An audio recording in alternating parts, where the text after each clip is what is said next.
بسم اللہ الرحمن الرحیم۔ پیارے دوستو، آج کی اس ویڈیو میں حضور غوث پاک کے والد اور ایک سیب کا واقعہ بیان کریں گے۔ ویڈیو کو آخر تک ضرور دیکھیے گا، ویڈیو کو لائک بھی کر دیں، چینل کو بھی سبسکرائب کر دیں۔ بہت ہی مزے کا واقعہ آخر تک ضرور دیکھیے گا۔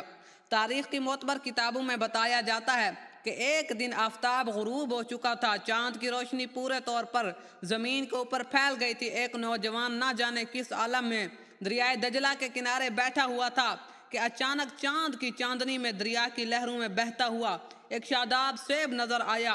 تو جوان نے جھٹ جب اس کو دیکھا تو سیب کو اپنے ہاتھوں میں لے لیا، یعنی اس کو پکڑ لیا اور بھوک کی شدت کے باعث کچھ سوچنے سے پہلے ہی کھا لیا۔ بھوک لگی ہوئی تھی اس لیے اس کو اپنے منہ میں ڈال لیا اور کھا لیا اور اپنے گھر کی جانب چل دیے۔ ابھی کچھ ہی دور آگے گئے ہوں گے کہ اس کے ضمیر نے، دل نے اس کو جھنجھوڑا اور نشاندہی کی، کہا کہ یہ تو نے بغیر پوچھے سیب کو کیوں کھایا ہے؟ خدا کا ولی تھا تو دل نے اسے یہ جھنجھوڑا دیا کہ تو یہ سیب قیمت دیے بغیر کیوں کھا رہا ہے؟ خیال آتے ہی نوجوان ندامت سے پانی پانی ہو گیا، شرمندہ ہوا، جیسے بے قراری سے رات گزری اور صبح کو نماز فجر سے جیسے ہی فراغت پائی تو سیب کے مالک کی تلاش میں گھر سے روانہ ہو گئے، یعنی اس کو ڈھونڈنے لگ گئے۔ مسلسل کئی دن تک دریا کے کنارے چلتے رہے کہ اس کا مالک ہمیں مل جائے، اور آخر سامنے ایک گھنا باغ نظر آیا، جس میں پہنچنے کے بعد ایک بزرگ نورانی صورت میں دکھائی دیے، یعنی ایک بزرگ جو دریا کے کنارے بیٹھے ہوئے تھے۔ اسلامی رسم و رواج کے مطابق، کیونکہ آپ اللہ کے ولی تھے، اسلام کے اسلامی بندے تھے، تو آپ نے نوجوان سے سب سے پہلے سلام کیا اور انہوں سے بزرگانہ انداز میں جواب دیا، اور گفتگو کا ذریعہ معاملہ معلوم ہوا کہ یہی بزرگ اس باغ کے مالک ہیں۔ چنانچہ بلا تاخیر نوجوان نے اپنا مدعا بیان کیا، اپنا اتنا لمبا سفر کرنے کا مدعا بیان کیا کہ ساتھ ہی اس سیب کی قیمت دریافت کی۔ تو مالک باغ نے کہا کہ بیٹا، سب کی قیمت اتنی کثیر ہے کہ تم ادا نہیں کر سکتے۔ لیکن نوجوان نے کہا، بزرگوں بتاؤ کہ قیمت کے ادا کرنے کا زوردار انداز میں اقرار کیا کہ آپ مجھے بتائیے، میں اس کو ادا کروں گا۔ مالک کے حکم کے مطابق باغ کی رکھوالی شروع کر دی۔ اس مالک نے کہا کہ آپ اتنا عرصہ اگر اس کی رکھوالی کریں گے تو یہ حکم ادا ہو جائے گا، جس کی معینہ مدت صرف 1 سال تھی، یعنی 1 سال جب آپ اس کی رکھوالی کریں گے تو اس کی یہ قیمت ادا ہو جائے گی۔ حتیٰ کہ 2 سال گزر جانے کے باوجود مالک نے رخصت کی اجازت نہ دی۔ جب چند سال گزر گئے تو ایک دن مالک نے کہا، بیٹا، اب میں تم کو تمہاری محنت کا صلہ دینا چاہتا ہوں۔ اب آپ چپ رہے، ان کو یہ نہیں کہا کہ ہمارا 1 سال پورا ہو گیا اور ہمیں جانے دیں، بلکہ آپ مسلسل کام کرتے رہے۔ ایک دن مالک نے کہا، بیٹا، میں تمہیں اپنی محنت کا صلہ دینا چاہتا ہوں، اور وہ یہ کہ تم میری بیٹی سے شادی کر لو، جو دونوں آنکھوں سے اندھی ہے، دونوں کانوں سے بہری ہے۔ نوجوان نے بلا تعمل قبول کیا اور شادی ہو گئی۔ بعد مالک نے کہا، بیٹا، میرے گھر کے اندر سوا میری بیٹی کے، میری اس لڑکی کا دوسرا کوئی بھی نہیں ہے، تو لہٰذا گھر کے اندر چلے جاؤ۔ یہ گھر اب تمہارا گھر ہے نہیں، بلکہ یہ باغ اور کل جائیداد بھی تمہاری ہے۔ نوجوان جب گھر کے اندر گیا تو دیکھ کر حیران اور ششدرا رہ گیا کہ گویا وہ دنیا کی سجی سجائی دلہن نہیں، بلکہ جنت کی کسی حور کو دیکھ رہا ہے۔ چاند جیسا چہرہ تھا، چشم لغزلاں تھی، شیریں زبان تھی، ہر اس موضوع متناسب۔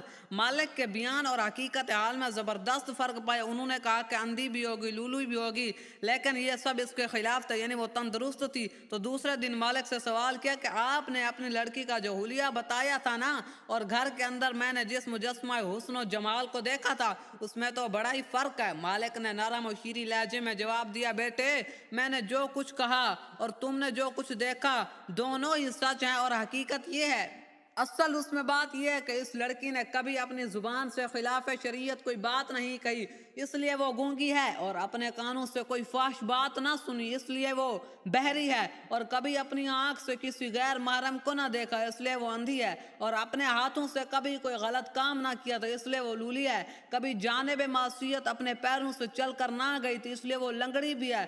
اس مقدس خاتون کا نام جناب فاطمہ ام الخیر بنت عبداللہ صومعی رحمۃ اللہ تعالی علیہ تھا، اور اس پاکیزہ نوجوان کا نام سید ابو صالح موسیٰ بن عبداللہ تھا۔ انہی مقدس خاتون اور پاک باطن نوجوان کی ازدواجی زندگی کے چمن لالا زار سے ایک خوش رنگ اور عطر بیض پھول کھلا، جس نے اپنی خوشبو روحانیت و معرفت سے سارے عالم کو مہکا دیا۔ جو غوثیت اور قطبیت کا تائیدار بن کر آسمان ولایت پر آفتاب و مہتاب کی طرح جگمگایا۔ اب پتہ ہے کہ وہ کون ہے؟ اس ہستی کا نام، اس خدا کے ولی کا نام، اس پھول کا نام، اس روحانیت کی خوشبو کا نام، معرفت کے آئینے کا نام، اس عالم کو مہکا دینے والے ہستی کا نام جو ہے وہ حضور غوث پاک ہے۔ آپ کے والد کا نام حضرت ابو صالح موسیٰ بن عبداللہ یعنی موسیٰ جنگی دوست تھا۔ تو اس کے بارے میں بتایا جاتا ہے کہ والد بزرگوار کا لقب جنگی ہونے کی وجہ یہ بتلائی جاتی ہے کہ آپ جہاد فی سبیل اللہ کے بڑے شائق تھے، اور راہ مولا میں جنگ اور شہادت آپ کی مقدس زندگی بڑی محبوب تمنا تھی۔ ان پاکیزہ جذبات سے ہی اندازہ کیا جا سکتا ہے کہ سرکار غوث اعظم شیخ عبدالقادر جیلانی کے والد بزرگوار کتنے بڑے جلیل القدر رہنما مرشد کامل تھے۔ جان سبھی کو عزیز ہوتی ہے، لیکن وقت کا وہ مرد حق پرست جان جیسی عزیز چیز کو بھی حق کی راہ میں قربان کر دینے کا عزم محکم کر چکا تھا۔ اس کی خدا اور رسول سے دوستی اور دین اور مذہب سے سچی محبت کا بھلا اس سے بڑھ کر اور کیا ثبوت ہو سکتا ہے؟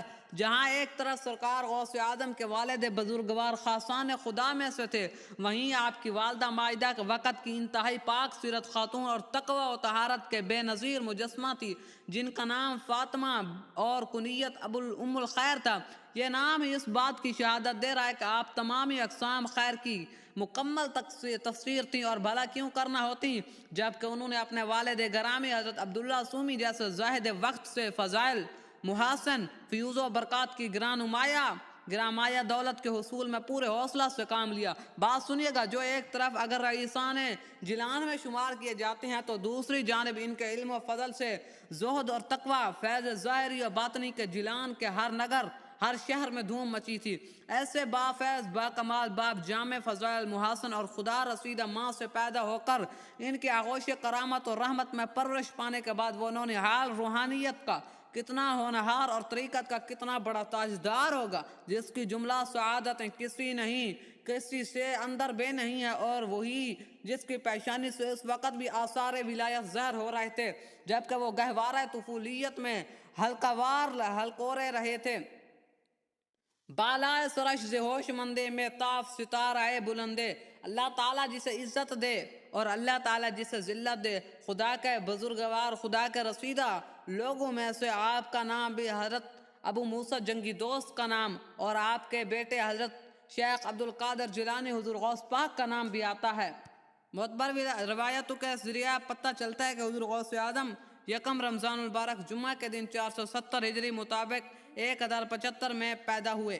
تو دوستو، امید ہے آپ کو ویڈیو پسند آئی ہوگی۔ ویڈیو کو لائک کیجیے گا، چینل کو بھی سبسکرائب کیجیے گا، اپنے دوسرے دوستوں تک بھی شیئر کیجیے گا۔ جزاک اللہ، اللہ حافظ۔